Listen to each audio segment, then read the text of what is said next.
Vladimir Putin in his element.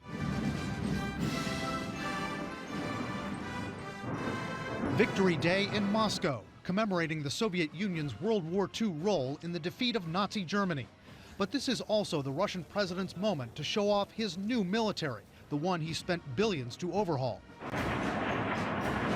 Putin, eager to display the discipline of his forces. Soldiers high step in unison, tilt their heads in deference. And for the first time, a battalion of female soldiers appears, marching in white skirts.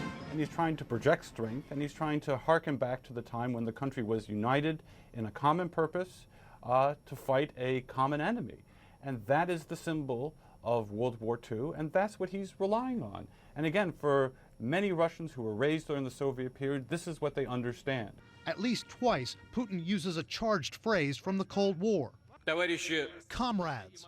What's he trying to project? Putin is trying to appeal to all of the positive elements of Russia's past, both imperial and certainly Soviet. Projections of power and masculinity are Putin's political lifeblood. He loves being shown playing exhibition hockey, though he recently took a tumble on the ice.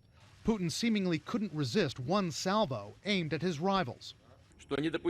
Double standards, as well as short-sighted indulgence of those who nurture criminal plans, are impermissible. A remark interpreted by some as Putin taking a swipe at the U.S. for its support of some rebel groups in Syria, which Russia considers terrorists. This comes in the wake of several close calls, which U.S. officials view as dangerous. A Russian jet barrel-rolling a U.S. military aircraft. And this Russian buzzing of the USS Donald Cook, moves seen as showing Putin's anger over the U.S. ramping up its forces and maneuvers in Eastern Europe. On Thursday, NATO inaugurates a land-based missile defense system in Romania, which Russia is protesting. But U.S. and NATO officials say those deployments are defensive, a response to Putin's aggression in Crimea and Ukraine.